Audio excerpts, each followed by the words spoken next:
Pitchdeck Asia, Graham Brown here in the Singapore studio, joined by Fateh Ali. Fateh, welcome. Thanks, Graham. It's my pleasure being here. I've been watching your shows for the last 1 year, I believe, and a lot of values I've taken. So glad to be here. Well, now you're in it. Yeah, How about that? Kind of excited. Yeah. Well, hopefully you've learned something from seeing all those pitches and Absolutely. like great ones, not so great ones. Right. So, right. you know, a lot of takeaways.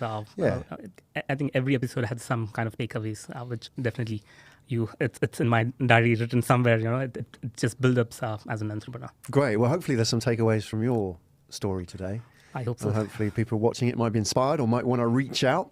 So let's start at the beginning. We have your pitch deck. We're going to go there in a minute. But before we do that, let's talk a little bit about you, Fateh. I mean, you just educated me on what the meaning of that name means. So what does it mean, Fateh? CollabDeen as... Not the company, your name. Oh, right. Your name. Let's start there. That's the beginning. Right. That's the origin. Absolutely. My name is Fateh Ali, originally from Bangalore. Fateh stands for victory. And since my childhood, I've tasted victory at various levels, though I have like hundreds of failed things in my life. At the end, I was happy enough to taste that victory. So yeah, that's background for my name. Great. Excellent. Well, it's a good starting point. I think any investor or partner wants to know that you're a winner in different aspects and doing it in different ways as well. CollabDeen, that's the product. CollabDeen Technology is the company as well. So we will talk about what it's about. But before we get there and into the pitch deck, let's start by your journey. So you're from Bangalore originally, which is the tech hub of India. You left there 10 years ago? Yes, right? About a decade now. And you came to Singapore directly from Bangalore? Right. So, yeah. How did that happen?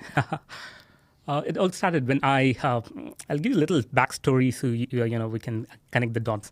I worked for Fidelity Investments for 3 years, and while I was doing that, I was looking to be into the technology. My background is technology, though I work for the banking and investment banks.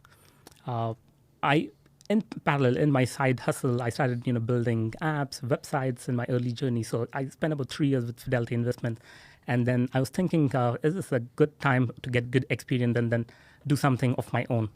That is when I got an opportunity from JP Morgan Singapore, and I said, hey, wow, let me park my ideas, my dreams aside for a while.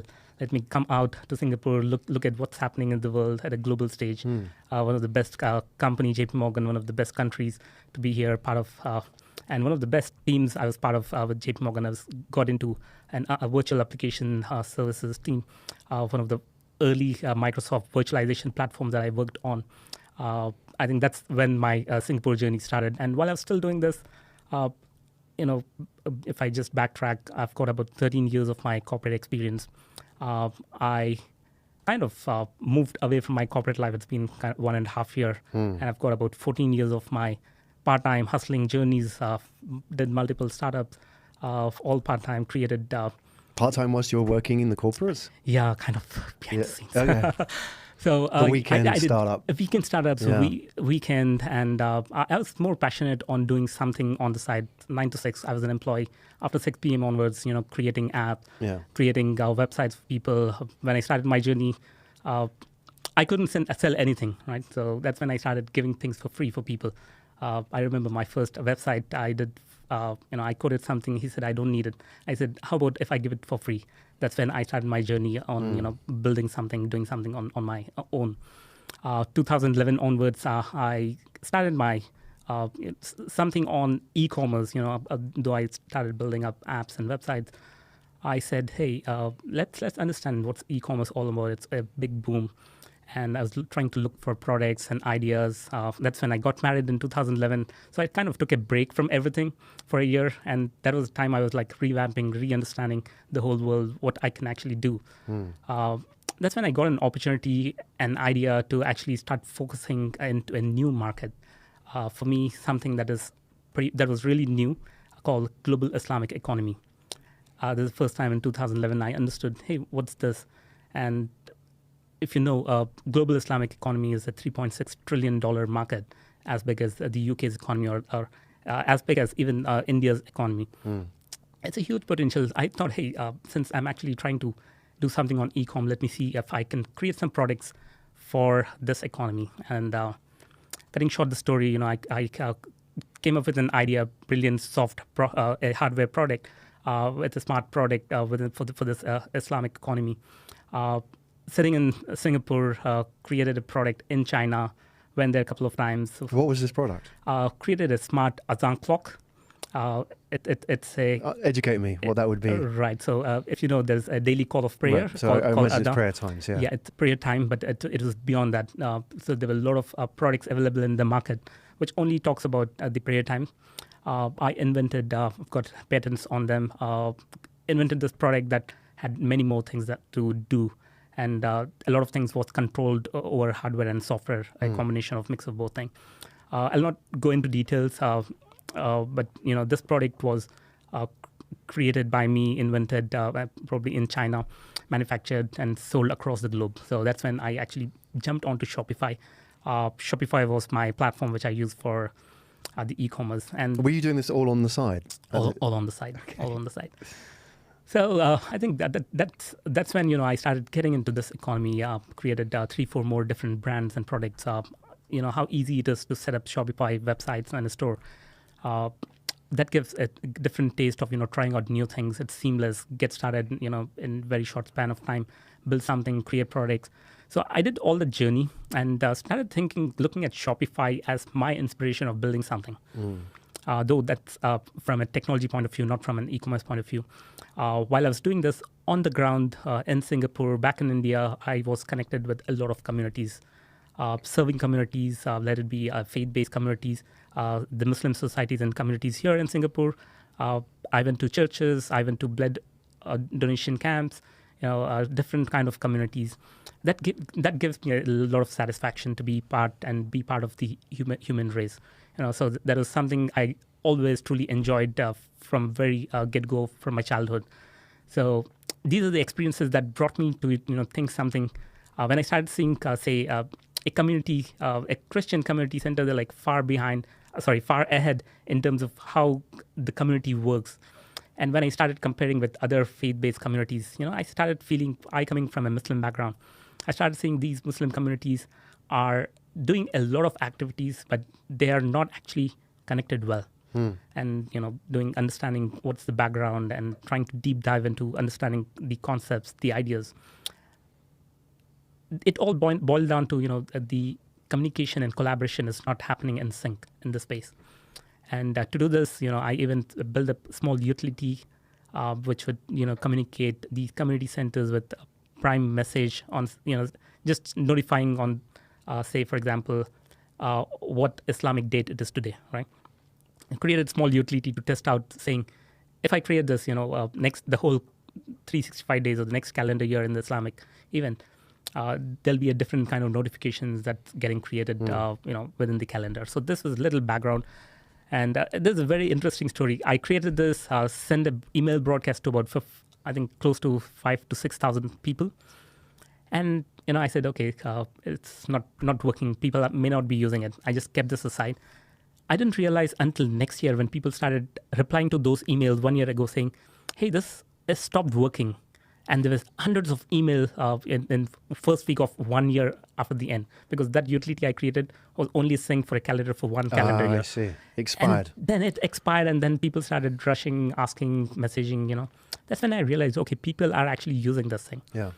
And that's when, I started seeing how I can actually, with all my experiences, part-time experiences put together, trying to drive the community together with my technology experiences, building apps and websites for them.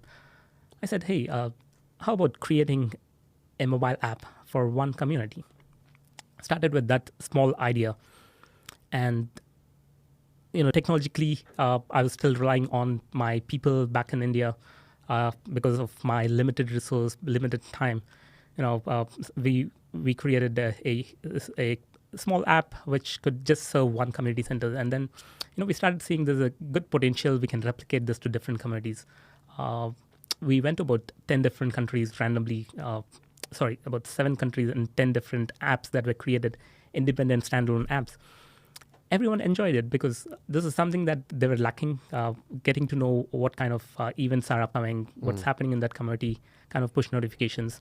So that was a gap that I saw we tried to fulfill. But, things did not take into big shape, big idea, because technologically this is not a good solution.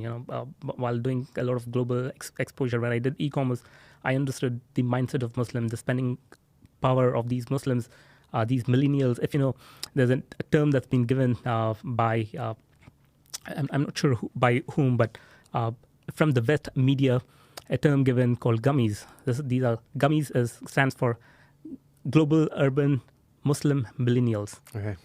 And there's also that new term that's coming out across called mummies, right? So this is Muslim urban professionals, right? Mm-hmm. So these kind of new terminologies, because if you know, Muslims has the youngest population on earth, which is an average of 24 is the age, average age. These are different class of people, like any millennials, think differently, do things differently. They are quite equipped with technology. They want some solution which is more as comparable to the Western world, right? Yeah. So there are huge technological gaps that I started seeing, and then cutting short, I found a good partner in my friend with his enterprise level solution architect experiences where he could build cloud-based solutions. We said, hey, let's build a cloud-based, SaaS-based collaboration platform where any communities around the world, a Muslim Islamic community or a masjid, the mosque, can actually create a community platform, start collaborating with their people within that space. So this idea about 2.5 years ago took shape into something very big now. I can talk more. Yeah, sure. That's a good opener. Okay, so we'll look at you've talked about the market. Maybe we can talk about the total addressable market. We have some slides from your pitch deck, which we'll bounce in and out of. We can talk about the market, what the problem is. You've sort of alluded a little bit to it as well, and then the solution, and then where you go from here as well. So the market itself, I mean, I know you've mentioned, for example, some of these emerging consumer groups, like you talk about the millennials, for example, the Muslim millennials. I'm going to go to the end of your pitch deck here. I think it's like towards the end. You've got the market here. 2 billion Muslims in the world. Is that right? Yeah. There so and 2 billion Muslims walking on this planet. Okay. So it's a sizable market. There's no denying it. That's like 1/4 or like 30% of the world population. Okay. So the market economy globally is 3.6 trillion, which you said is larger than India, larger than the UK. And in London alone, 13,000 up Muslim-owned businesses. Okay, so I mean, that's just London. Right. And we haven't factored in all the other cities as well. So the market opportunity is huge. On top of that, you have, I suppose, a growing consciousness about the fact that this is a market. I mean, there's no doubt that people have known they're Muslim for centuries, but now that as a consumer market, that maybe they have different needs, different ways of addressing those needs and so on. So that's emerging. That's sort of a new thing as well, especially in this space. Right. Talking about a SaaS platform for those consumers. So all of that's on the table. Let's talk about why we need this solution. What is the problem that we're looking at? We can just go back up on the pitch deck a little bit here. Yep. So we can just sort of frame the conversation today. On this slide here, if I can just sort of throw in I think I might have missed it, but I think let's start with the problem. Here. This is so. By the way, some people can't see this, so and this is just a very visual slide where you've got all the icons for social media. Explain to me what the problem is, as somebody who doesn't understand. Right. Let's put this into context of one community center or Islamic center or a mosque. One random example I'll take and start giving this a problem there. So let's take this random example of a Islamic center in Sydney with about 25,000 people connected to this community centers. 25,000 people on a daily basis come and go out. And these administrators sitting inside the community center do not know how they communicate the next bit of information to them. The gap is these people come on a regular basis, but they're all segregated on different platforms, different tools, and there's no connectivity between the community and the people.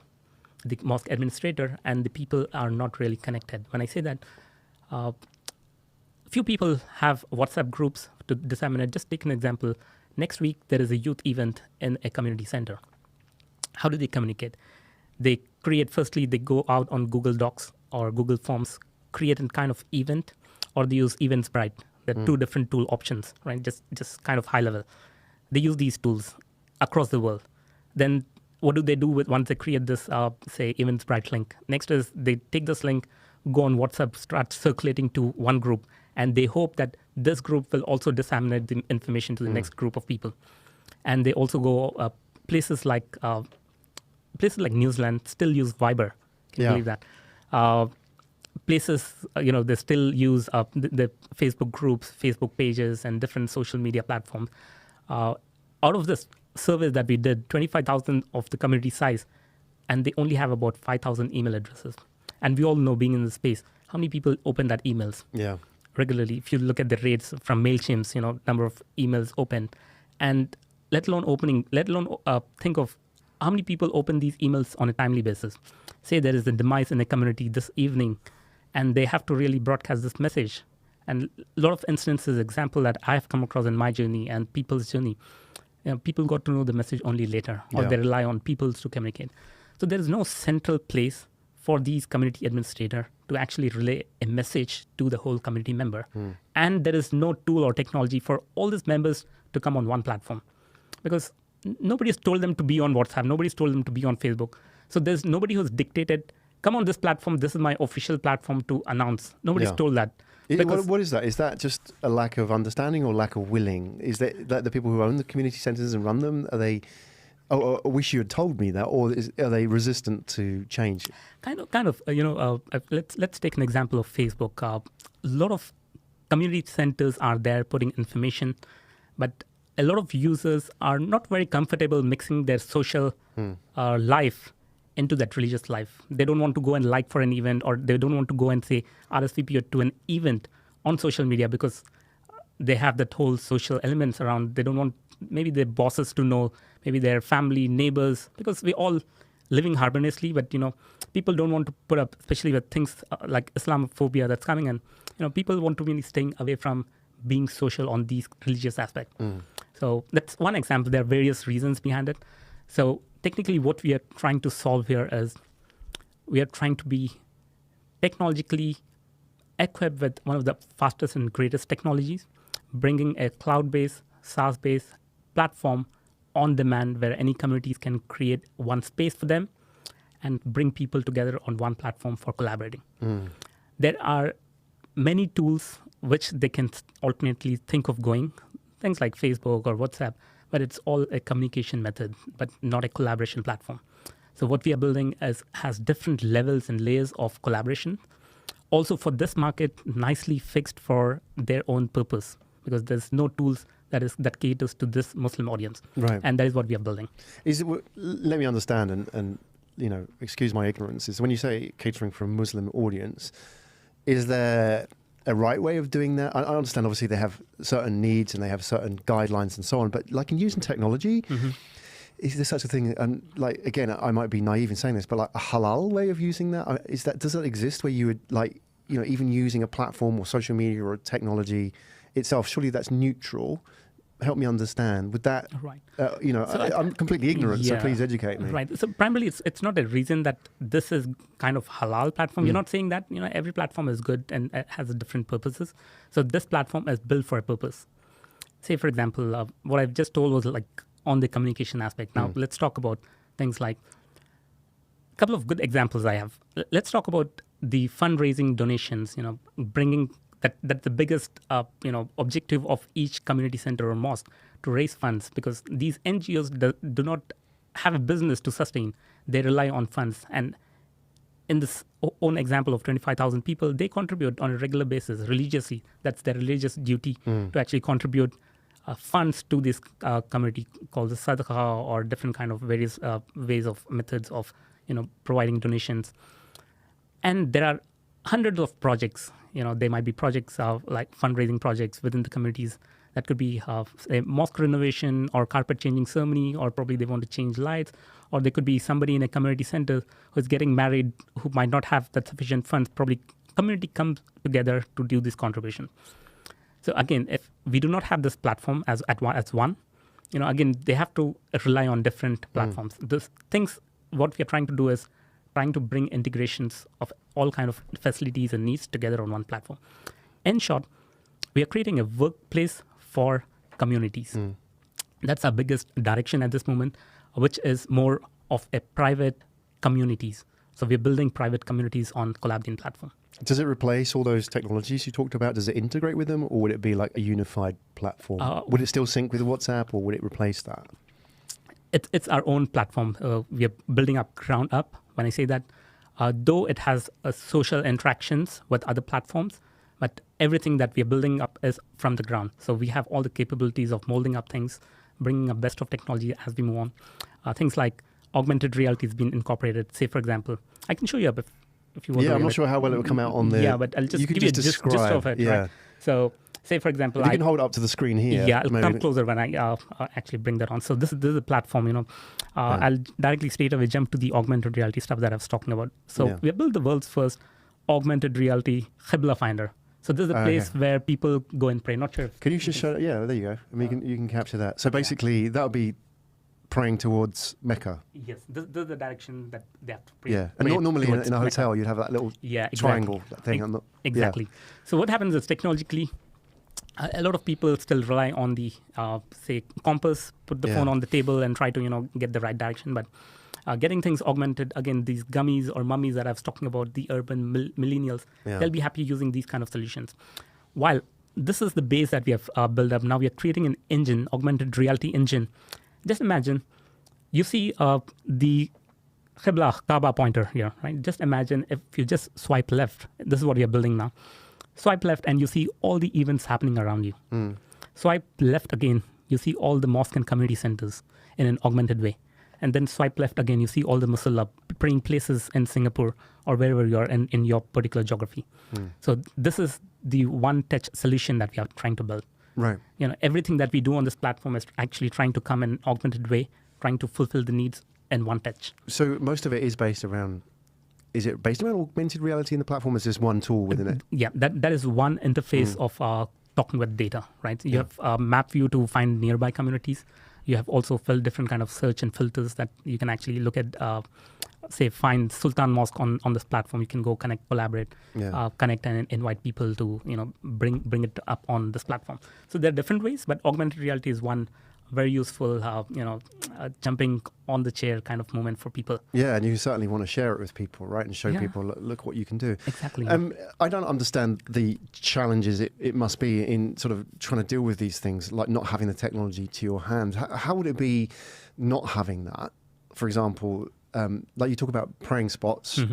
Are these designated spots? I mean, how does that work? I don't understand. So you've got to treat me as if like I don't have any information. A little bit of information might be like, a little bit of dangerous knowledge, but just tell me as if I don't know anything. Are these sort of these sanctioned spots? Are they, do I have to find them when I pray? How would I do that without a phone? What is the normal way of doing that, especially if I'm in a new city and I'm traveling? Say, for example, let's imagine we are in the space, platform e-space, right? Now, if I want to find out if there's time to pray as a Muslim, if somebody wants to go out and pray, you'll not really go to a mosque. You will just find a place where you can pray. So there's a concept and a place called musalla, right? And if you just, for example, go to a website called musalla.com.sg, I think there are about more than 20,000 marks on the map that'll show nearby places to go and pray. It could be somewhere near staircase, it could be a place, or it could be somebody who invites inside to your premise and say, okay, this is a corner for you to pray. So there are already a lot of locations. What we are trying to do is, these locations have been created from years to years together. And what we are trying to do is, on our platform, everything is community driven. Now, somebody downloads CollabDeen app today and see, you have an option to create musalla. You create your own space. Say tomorrow you decide, let's open up a corner for somebody to come and pray. You just click a picture, you put a location and say, this is the place. When somebody searches in an augmented way, this spot will be shown. So it's a community driven data at a global level. Very interesting. How do you make money out of that? Where's the revenue model? Right. So the multiple revenue models. So what I've spoken all this while was one perspective, one angle. So I was talking about faith, talking about community centers, mosques, their challenges, how people are trying to engage with those community centers. Now, on the other side, when I introduced saying there's a global Islamic economy, $3.6 trillion, and then eventually growing at a fast pace. What's happening there is a huge Islamic economy that has about 8 pillars, from modest fashion to Islamic fintech. It could be, halal travel spaces, everything inside, anything under the sun has this halal way of living, brings up businesses, brands together. It could be modest fashion or anything in this space. Eateries, for example, halal eating spaces. So all this encompasses the economy. There's many more to it. This is just a flavor of it. What we are doing is, while we give technology to mosque and community centers and bring people together on the platform, now, apart from just receiving feeds and information from that particular center, I might connect to Community 1, Community 2, and Community 3 and 4 in Bangalore, Community 5 in Malaysia or in US. As from the faith perspective, there are different communities I can connect. What else I can do in this platform? What we are trying to do is we are marrying faith with lifestyle on one single platform. What I mean by that is, while you can create a community as a faith-based communities for mosque and Islamic centers, you can create community as a business, community as a brand, community as an influencer. So there are different types of communities you create. So just for everyone to understand, communities for CollabDeen is pages for Facebook, right? Just to kind of level set. But it has a lot of different things to do. I don't want to, do a kind of side-by-side comparison, but, just to understand at high level. So now you have business brands who are actually looking to tap this $3.6 trillion economy, right? They're trying to, reach out to the audience. Where are the audience sitting on this platform? So we are actually trying to give values, services, rewards, points that they can actually exchange between them. So there's everyone. Basically, primarily, we are creating an ecosystem for marrying faith and lifestyle together. You said something interesting, and I just want to dig a little bit because I'm curious as to what shape and form it takes. Is Muslim influencers? Is that a thing now? It's a big thing, yeah. Right. Okay. True. So just tell us, how does it work? Does it work in the same way that Instagram influencers operate? They take endorsements, or it does. It's similarly. There's nothing different, but I feel the only aspects, again, it depends on influence to influencers, businesses to businesses. But again, at a high level, it works just like traditional influencers, how it works. But adding on to that, there are different religious barriers that people can actually enclose and enwrap with. So kind of, I would say it's a gift wrap things, which is more Islamically ethical to do.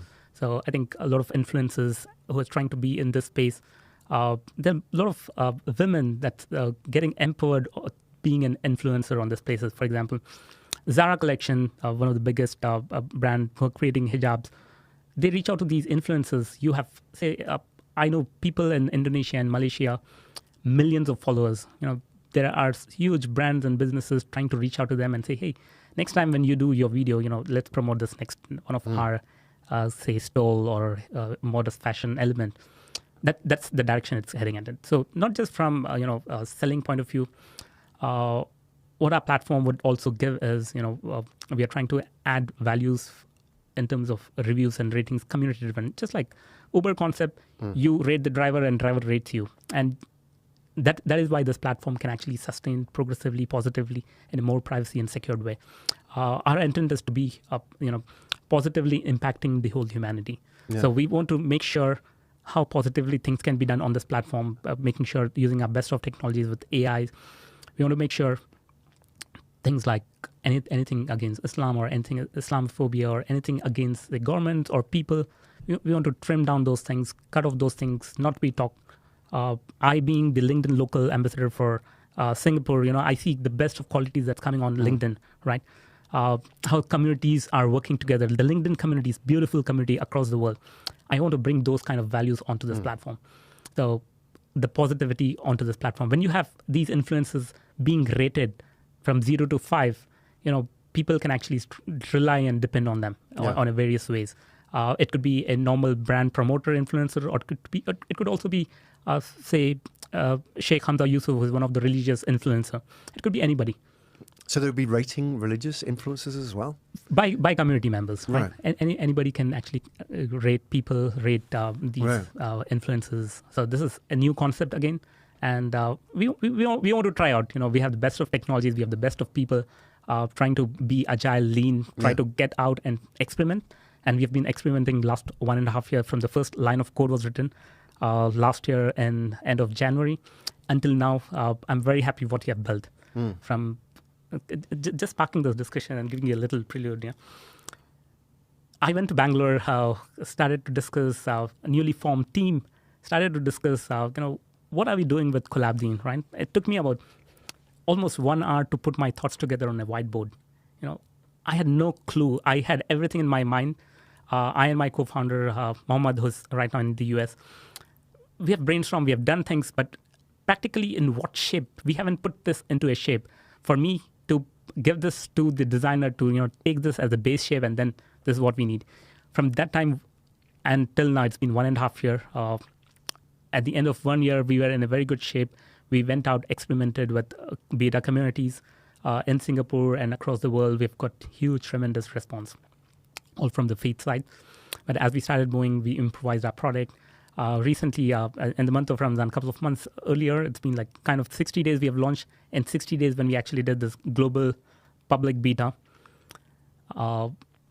we have got about 200 plus communities signed up organically with a $0 marketing cost. And we've got responses from 27 countries. So today, when you look at the global map view of number of communities created across, it's all across the world. That says the interest.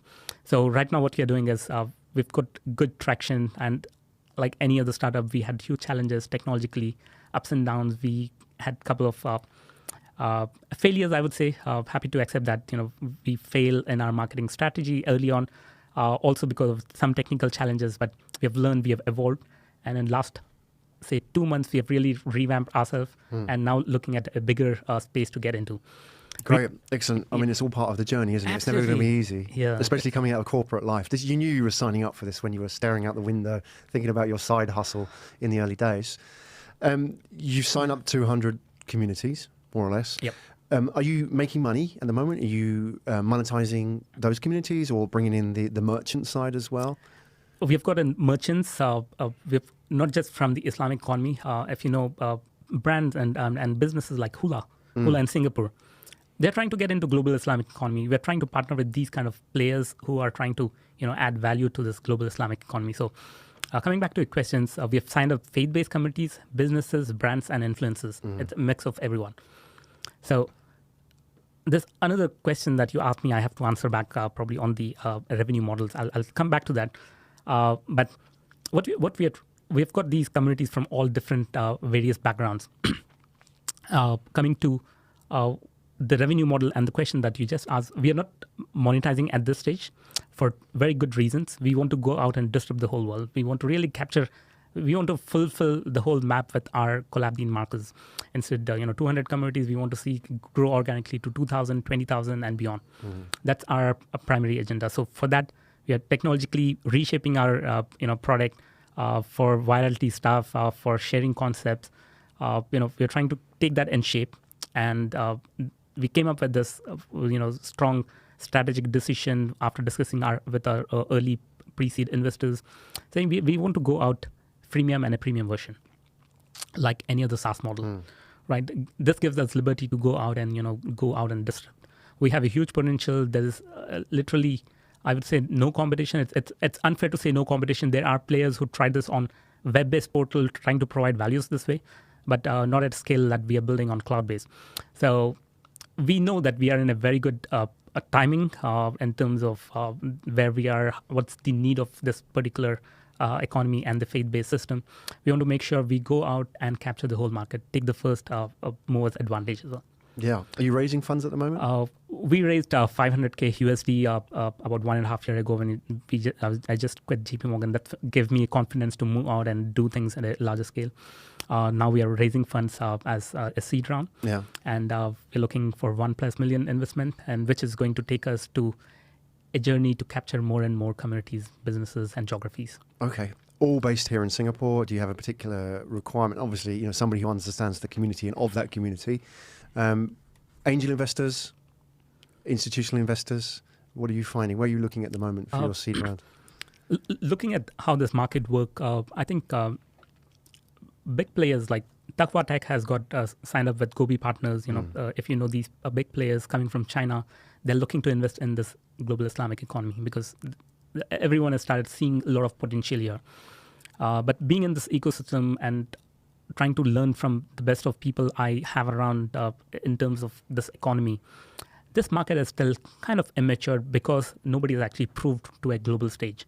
A lot of people, businesses have worked from micro level. They've started growing, trying to go out global, but you don't have very big names that can, anybody can name it. If I ask, what's this one Muslim technology startup you can talk about? Literally none. So there are no big players. So that is one downside of this economy for us to move forward. But, we're putting our best of efforts to showcase what we can do and prove into this market. And there are people who are willing to support and invest.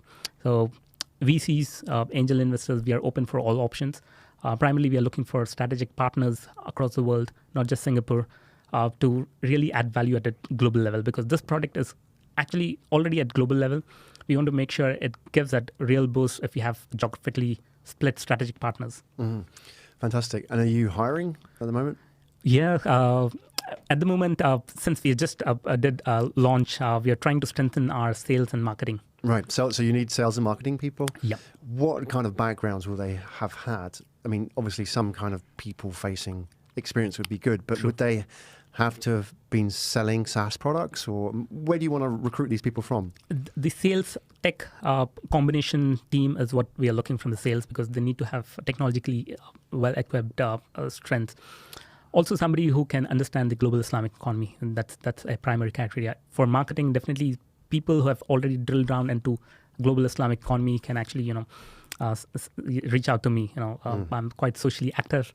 And we need people who can strengthen us from a marketing side at the global level. So you need to have experience dealing with these Muslim millennials, basically. Yeah. And where would you want to recruit from? Like geographically, Singapore? Yeah, I think we are open for options. Yeah. But primarily it's a very positive thing if you do it in Singapore to begin with, because it's the core team, I would say, that will be established at this stage. Yeah. So if somebody is interested and they want to be part of this journey and help you build this platform, obviously LinkedIn is the way to approach you, right? That would be the best way to reach out. Absolutely. LinkedIn, I'm quite socially active with the name Fateh Ali. Yeah. LinkedIn, Facebook, or you can get onto CollabDeen's job sections and post it across. It'd be great if somebody's actually actively using this platform and then to say to you, hey, look, I've been using this, I love it, I want to be part of this. That's a good sort of validation, isn't it? They've been through a number of hoops to get to that stage. True. Or if they are interested, then go and use it, and then spend some time exploring it and understanding it a bit better, and then approach you, right? Absolutely. There are a lot of people doing it at a global level on a very regular basis. We're getting feedbacks on our platform, all from even people who are developers around the world. They see technologically well-balanced platform. Recently, I was traveling to San Francisco a couple of weeks ago. I randomly bumped into somebody who was connected to me on LinkedIn just because he felt this is one of the best UI they've seen in this market. Traditionally, a lot of Muslim apps has a different kind of interface. Also, if you look at the branding and the culture that you're trying to incorporate is more of a corporate level, corporate style professional, unlike the green shades of any Muslim app. So you're trying to stand out from that, trying to give more values, trying to prove to the market, to the people, saying that we are here for a change. Great. Well, Fateh Ali, thank you so much for sharing my pleasure. Your vision with us today.